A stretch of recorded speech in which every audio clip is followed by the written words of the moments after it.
क्या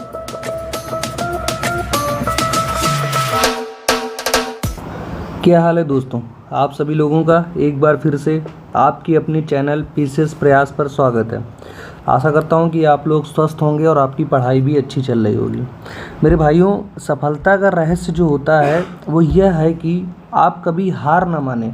ऐसा नहीं कि आप 5 दिन पढ़ लें, 6 दिन पढ़ लें, फिर आपको लगे कि बहुत थकान है, ऐसा करते हैं कहीं कुछ डांस कर लेते हैं, मुजरा कर लेते हैं, उससे जल्दी पैसा आ जाएगा, सक्सेस मिल जाएगी, फेम मिल जाएगी, लेकिन वो सब चीज़ें ज़्यादा दिन तक नहीं टिकी रहेंगी। तो हमें क्या समझना है कि सफलता जो है एक रहस्य की तरीके से है, इसमें हमें कभी भी हार नहीं माननी चाहिए, क्योंकि सफलता अक्सर अंतिम प्रयास के बाद ही मिलती है। जो भगवान ने, जो ईश्वर ने आपका अंतिम प्रयास रखा है, जब तक आप उसको नहीं करेंगे, जो आपका अंतिम भगवान ने प्रयास डिसाइड किया है, जब तक आप वहाँ नहीं पहुँचेंगे तब तक आपको सफलता नहीं प्राप्त होगी। लेकिन आपको प्रतीक्षा करनी चाहिए, इंतज़ार करना चाहिए उस अंतिम प्रयास का, तब तक अपनी मेहनत को निरंतर जारी रखना चाहिए। एट लास्ट आपको सफलता मिलेगी ही। सफलता का जो उद्देश्य होता है सिर्फ इतना ही नहीं होता है कि आप जिस एग्ज़ाम की तैयारी कर रहे हैं, अगर वो आपका परीक्षा नहीं निकलती तो आप सफल नहीं हुए। सफलता का जो उद्देश्य होता है बहुत ही व्यापक होता है, उसको सिर्फ आप एग्ज़ाम से रिलेट करके मत देखें।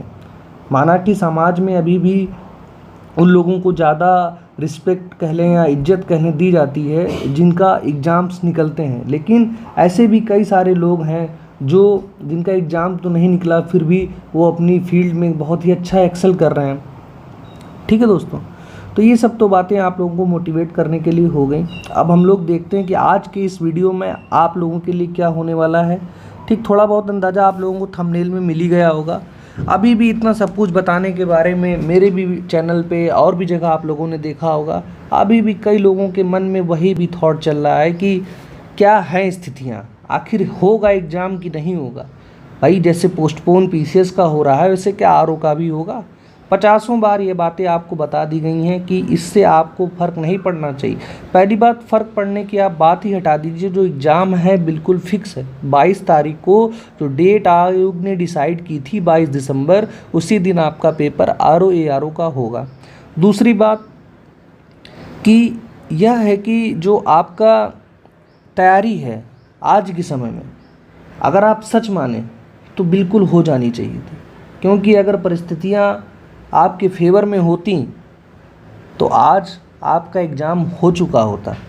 लेकिन कुछ ऐसी परिस्थितियां हुई जिनसे आज ये सब हम लोगों को देखना पड़ रहा है, तो हम लोगों को तैयार होना चाहिए था आज के समय पे। लेकिन फिर भी हम मान लेते हैं कि कुछ कमियां रह गई मेरे कुछ दोस्तों में। कुछ लोग उस समय किसी परिस्थितियों में फंसे थे जिसकी वजह से तैयारियां नहीं कर पाए। भगवान ने उनको एक और अवसर दिया कि उस अपॉर्चुनिटी को ग्रैब कर पाएँ।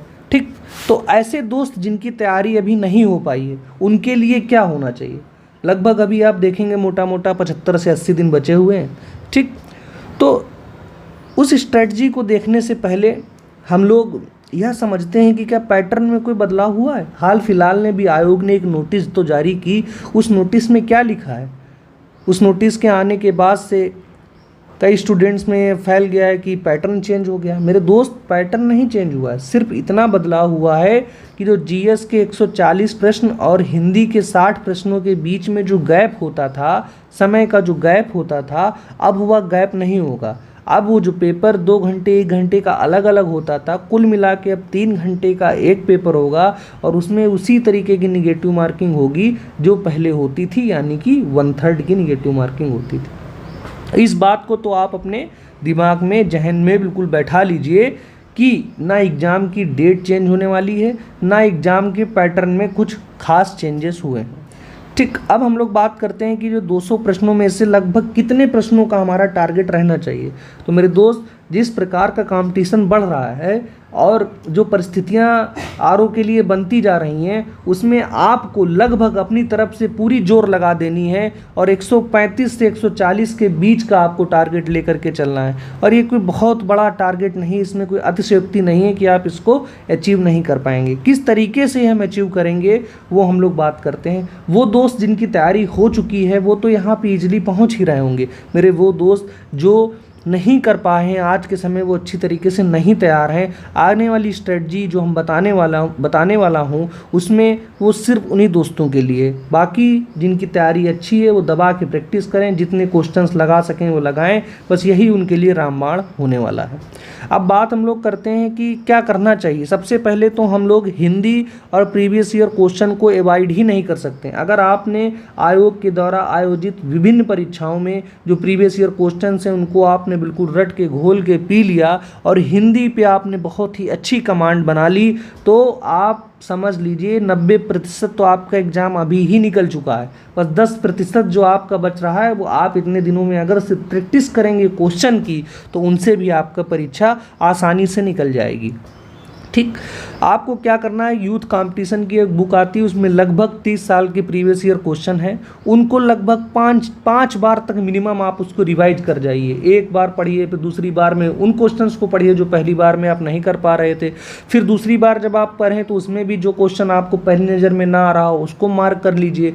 ठीक है, फिर अगली बार जब पढ़िए तो सिर्फ उन्हीं क्वेश्चंस को पढ़िए। एट लास्ट आपके पास कुछ लिमिटेड क्वेश्चंस बचेंगे जिनको आप बार बार भूल रहे होंगे, तो उनको आपको अलग लिख लेना है और सिर्फ वही सुबह शाम रटते रहना है, क्योंकि एग्ज़ाम में रटना तो प्रीलिम्स की स्टेज पे बहुत ही इम्पॉर्टेंट हो गया। जिस हिसाब का कंपटीशन है उसमें आप ये नहीं कह सकते कि हम सिर्फ कॉन्सेप्ट बनाएंगे, कॉन्सेप्ट की तो नीड है ही, साथ में रोट लर्निंग भी उतनी ही इम्पॉर्टेंट हो जाती। दूसरी बात कि किस तरीके से अपने हम इस टारगेट को अचीव करें, तो आप कुछ रेशियो देख सकते हैं, या तो आप जीएस में 90 स्कोर करें, हिंदी में आप 50 स्कोर करें, या जीएस में 85, हिंदी में आप 55, जीएस में 80 या हिंदी में आप 60। हिंदी में यहाँ पर 60 इसलिए मैंने लिखा कि आप देखेंगे तो चयनित अभ्यर्थियों में से लगभग 1000 से ज़्यादा लोगों के 60 से ऊपर नंबर आते ही, 60 नंबर मतलब पूरे नंबर आपके 60 से ऊपर नहीं, 60 का तो पेपर ही होता है, मतलब कि 60 क्वेश्चन जो होते हैं पूरे उनके सही होते हैं अगर आयोग उसमें कोई छेड़खानी नहीं करता है। ठीक, अब जीएस के लिए हमको क्या करना चाहिए, ये तो बात हो गई। हिंदी हमको पढ़ना है, प्रीवियस ईयर क्वेश्चन को लगाना है। हिंदी के लिए लोग पूछेंगे कि क्या करें, आई होप कि आप लोग इतना अवेयर होंगे कि हिंदी आपको कहाँ से पढ़नी चाहिए।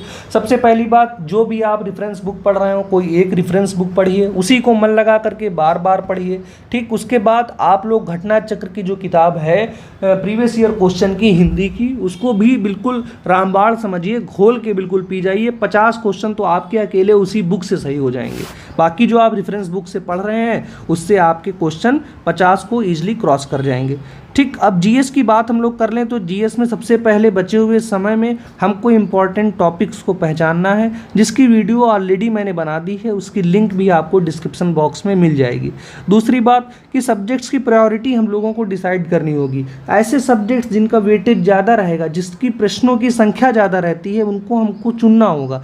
करंट अफेयर से क्वेश्चन ज़्यादा आते हैं, ज्योग्राफी इन्वायरमेंट से क्वेश्चन ज़्यादा आते हैं, पॉलिटी से क्वेश्चन कम आते हैं, बट ऐसे क्वेश्चन आते हैं जिनको आप ईजिली कर सकते हैं। जिन विद्यार्थियों को साइंस आती है तो उनके लिए तो बहुत ही अच्छी बात है। ठीक, फिर हिस्ट्री हो गया, फिर यूपी स्पेशल हो गया, इकोनॉमी हो गया। ठीक, तो इन सब का जो एनालिसिस है, कौन से टॉपिक्स इंपॉर्टेंट हैं, वो एक वीडियो में अच्छी तरीके से मैंने कवर कर दिया है। आप लोगों को कुछ नहीं करना है, बस डिस्क्रिप्शन बॉक्स में जा करके उस लिंक पे क्लिक करना है और उस वीडियो को एक्सेस करेंगे तो ईजिली चीज़ों को समझ जाएंगे। अब बात बचती है हमारी आखिरी, करंट अफेयर्स के लिए क्या करना है। कुछ दोस्त तो ऐसे होंगे जिनका करंट अफेयर्स अच्छे से तैयार होगा, जो आने वाली मार्केट में मैगजीन है आई दृष्टि, जो सबके लिए, वो सभी विद्यार्थी जो आयोग के द्वारा आयोजित परीक्षाओं के लिए तैयारी कर रहे हैं उनके लिए आई दृष्टि एक बाइबल का काम करती है, तो उसका इंतज़ार कर रहे होंगे। बस उसको एक बार रिवाइज कर लेंगे तो उनका अच्छा खासा स्कोर करंट में हो जाएगा। लेकिन वो दोस्त जिन्होंने अभी पढ़ा ही नहीं है तो उनके लिए भी घबराने की कोई बात नहीं है, बस आपको मेहनत करनी पड़ेगी। आपको आई दृष्टि जैसे आए उसको खरीद लेना है, उसके बाद एक एक पेज को, ये नहीं कि लाइन बाय लाइन पढ़ते जा रहे हैं, उस पेज में भी क्या पढ़ना है उसको हाईलाइट करते जाना है, एक छोटी जगह कॉपी में लिखते जाना है और उसको बार बार रिवाइज करना है। जितनी बार आप रिवाइज कर सकेंगे, आप पूछेंगे कितनी बार रिवाइज करें, कोई संख्या नहीं है, जब तक आपको याद ना हो जाए तब तक आपको आई दृष्टि बिल्कुल घोल के पीते रहना है। एट लास्ट आप देखेंगे कि एग्ज़ाम हाल में आप करंट अफेयर से लगभग 80% क्वेश्चन सही कर रहे होंगे। ठीक, ये सारी बात हमने आरओ के विषय में देख ली। आई होप कि आपका कोई डाउट नहीं बचता होगा, लेकिन फिर भी अगर आपके मन में कोई प्रश्न है तो आप हमें सोशल मीडिया प्लेटफॉर्म्स पे भी मैसेज भेज सकते हैं या कमेंट भी कर सकते हैं। दोस्तों, आप लोगों को बता दिया जाए कि पीसीएस प्रयास का आपको टेलीग्राम चैनल भी बन चुका है और इंस्टा और फेसबुक के पेजेस भी हैं। आप लोग वहाँ पर भी हमसे डायरेक्टली जुड़ सकते हैं, अपनी क्वेरी को वहाँ भी पूछ सकते हैं। आपको वहाँ पे जल्दी से जल्दी आपकी क्वेरी का सलूशन मिलेगा। चैनल को आप लोग सब्सक्राइब करिए, आने वाले दिनों में आपको और ही अच्छे वीडियो इस चैनल पे मिलेंगे। अपने दोस्तों के साथ शेयर करिए। Thanks for watching. मिलते हैं फिर एक नेक्स्ट वीडियो में।